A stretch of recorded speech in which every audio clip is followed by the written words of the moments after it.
When you think of New York State, cryptids are probably not the first thing that come to mind. But I'm here to tell you they should be. New York has way too many cryptids, ranging from giant-ass rats to the most iconic of them all, Bigfoot. In this video, we will be exploring the various cryptids of New York State and the culture surrounding them. So let's get right into it. Alright, so we are on the road and we are headed to Whitehall, New York, which is where the infamous, I shouldn't say infamous because I don't think it's like feared or anything, but the Bigfoot statue we're looking for is there, and people can't drive. Those two cars just went into my lane. That was great. All right, well, yeah, that's where we're headed right now.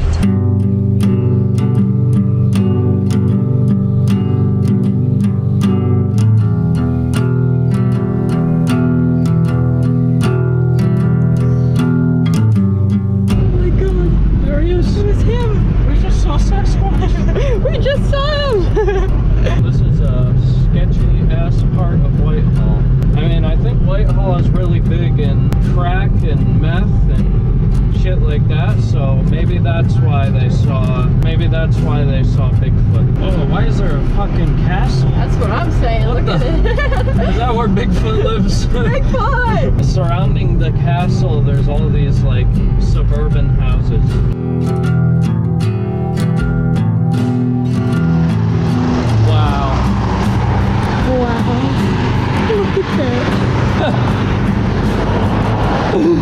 That's so weird. This Bigfoot statue happens to be situated outside of a Bigfoot museum. I don't really know what would be inside of a Bigfoot museum, but that's what it said it is.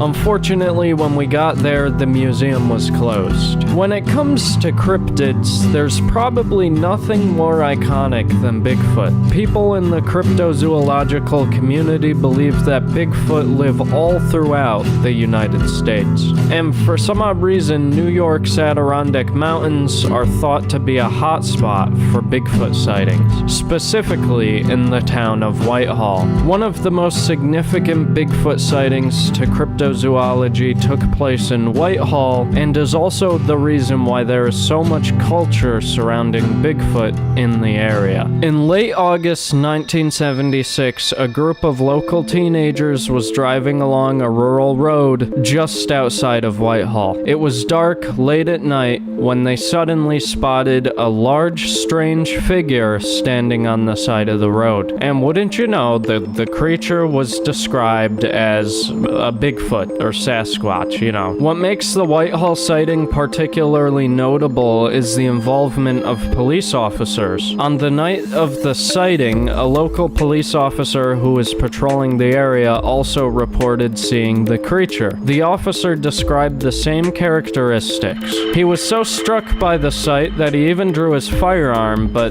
didn't end up shooting. And another officer, who was off duty at the time, was also among the witnesses. In the weeks following the initial sighting, more reports of the creature came in from the Whitehall area. Some people claimed to have seen the creature again, while others reported hearing strange noises or finding large unexplained footprints in the woods. These events caused the Adirondacks to be seen as a hotspot for Bigfoot sightings, and caused Whitehall and the surrounding areas to embrace Bigfoot as a part of their culture and folklore. Take this ride at the Great Escape, for example. It's entirely themed around the Sasquatch sightings in the Adirondacks. And of course, for the sake of this video, I went on the ride, and, you know, not too bad of an experience.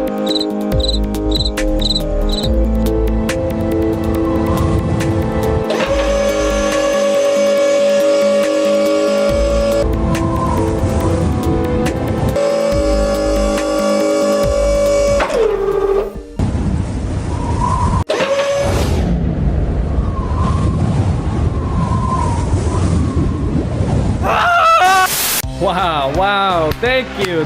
you. Welcome, everybody. Welcome back to your favorite show, Honorable Mention Cryptids. Now listen, the studio cut our funding, so we no longer have our own place to record this, so we're currently in a crack ship, but that's okay. Today on our show, we're gonna be talking about everyone's favorite C-list cryptids in New York State. These cryptids are so fucking stupid they don't get their own segment in the video. Alright, let's talk about the giant rats of New York City. Of course, New York City's cryptid is a fucking giant rat. What else would it be? So apparently, a huge rat was tormenting residents of a New York housing project and was stabbed to death. What? By a guy with a pitchfork? I mean, I wouldn't consider a giant rat a cryptid, but it's listed as one for some reason. Since the rat was impaled and killed, the rat has been identified as a Gambian pouched rat by animal experts. They are nocturnal and can reach a length of 3 feet from head to tail, weighing 4 pounds or more. That is a big-ass rat. New York City also has sewer alligators, apparently. Weirdly enough, this is a cryptid or urban legend that I actually remember being told growing up. The urban legend suggests that alligators live and thrive in New York City's sewer system. This myth originated in the early 20th century, with the most famous version being that people would buy baby alligators as pets, and when they grew too large, they would be flushed down the toilet. I don't know how they'd fit down the toilet if they're too large to own as pets, but I guess that's why it's a urban legend or cryptid. These alligators supposedly survived in the sewers, growing to large sizes and living off rats and other waste. So I guess in short, it is hypothetically possible to find an alligator in the sewers of New York City, because, you know, I could go down there right now, buy an alligator, and put it in the sewer, and then I could be like, look, sewer alligator. Or, I mean, I could hypothetically buy a big-ass rat and put it in New York City. But there is no way in hell that there's a colony of alligators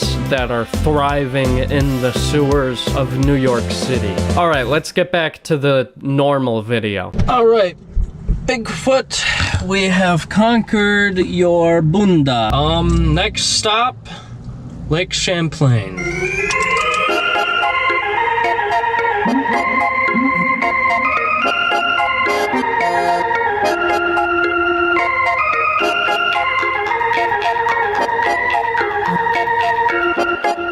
I'd like to welcome you to Port Henry, home of Champ, Lake Champlain's lake monster. It's crazy how Champ engulfed this town's culture so much that their welcome sign features it. I had no clue that this was a thing going into this, but the town also celebrates something called Champ Day, in which they parade this very special looking champ around the town. What the hell is this?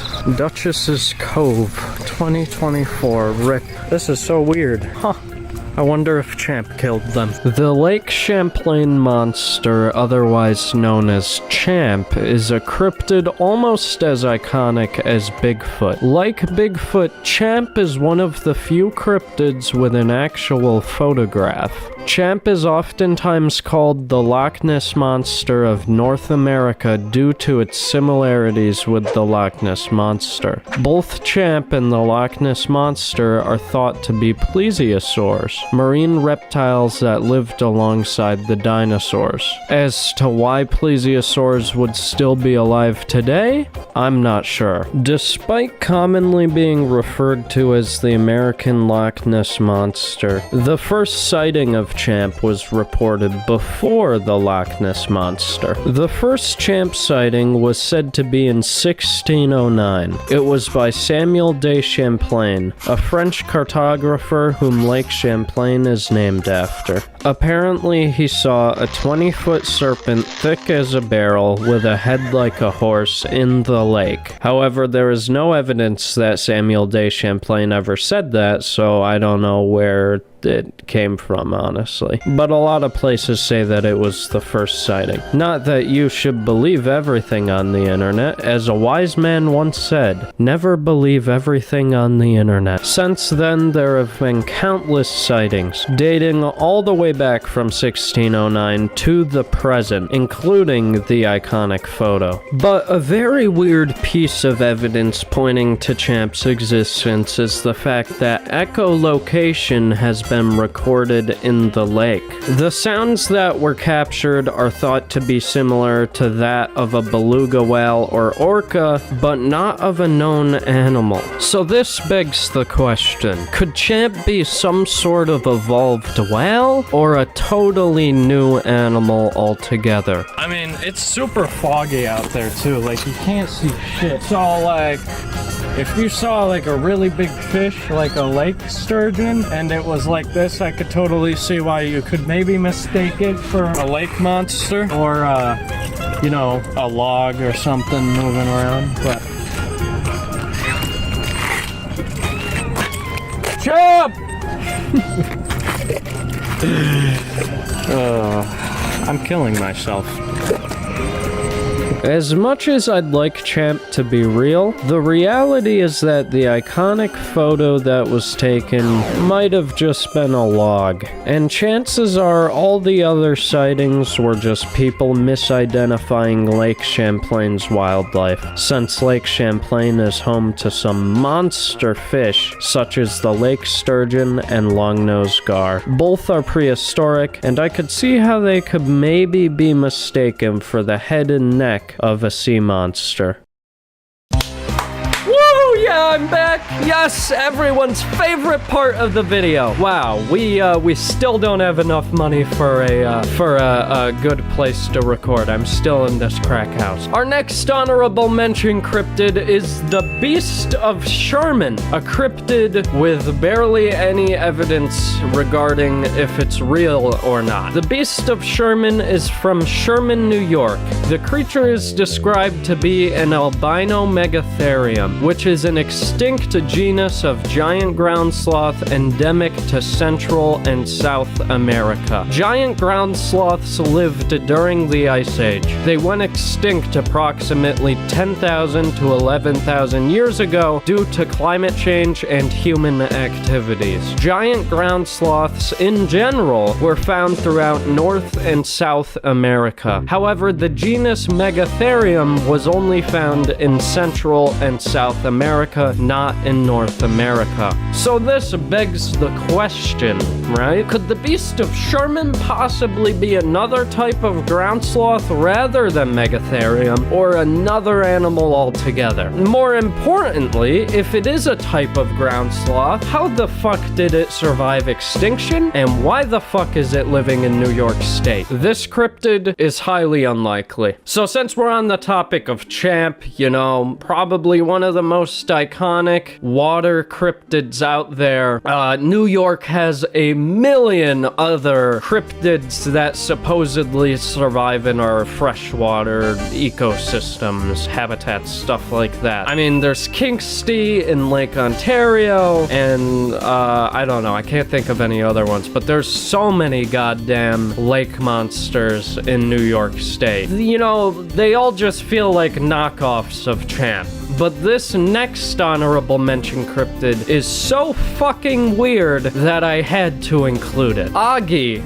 the legendary lake monster inhabiting Lake Onondaga in Syracuse, New York. You know, I'm really disappointed I didn't know about Oggie while I lived in Syracuse, because the more I learn about him, the more I love him. Oggie's legend began in the early 1970s with reports of a mysterious creature in Lake Onondaga. This lake, once a pristine and significant site for Native American tribes, became heavily polluted during the 20th century. The first mention of Oggie was in 1972, when a Boy Scout found an unusually large salamander during a camping trip. After losing interest, the boy's parents released it into the polluted-ass lake, where it mutated into the fearsome creature known as Oggie. Authorities have used Oggie's story as a cautionary tale to keep children away from the toxic waters. But you know, honestly, the smell of the lake alone should be enough to keep people away from it. This legend highlights the environmental issues Lake Onondaga has faced and the ongoing efforts to restore its ecological balance.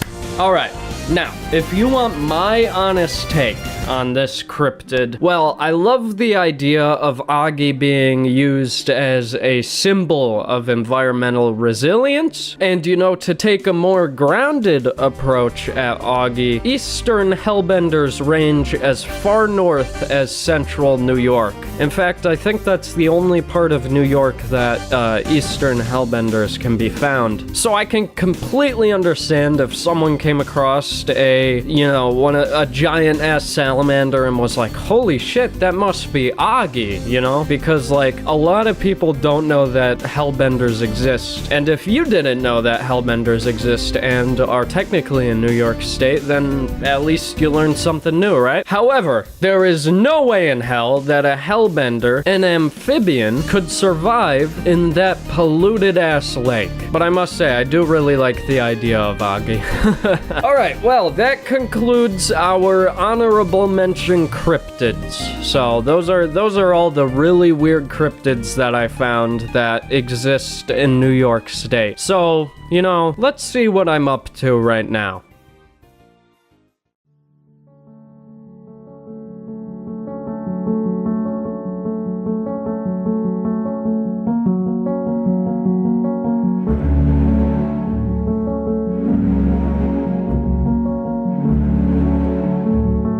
Wait, hold on a second. Where even is this? This is beautiful. Is this even New York anymore? Well, to answer that question, yes. Yes, it is. Alright, welcome to where Lake Champlain and the Bouquet River meet. This is quite possibly my favorite part of Lake Champlain. There's black sand here. I don't know why, but it's really cool, and I like it a lot. Unfortunately, it seems like we came here just a teeny bit too late. It's starting to get a little dark out here, so won't be able to explore it too much, but it is beautiful. You can see all the foliage behind me and just endless sand and beach, and it's a very beautiful sight here. And to think that somewhere out here might be Champ. With Lake Champlain's vastness, maybe Champ is out there. Hell, maybe all the other cryptids I talked about are out there too. Whether you believe in these cryptids or not, at the end of the day, I guess we'll never know if any of these cryptids are actually real or not.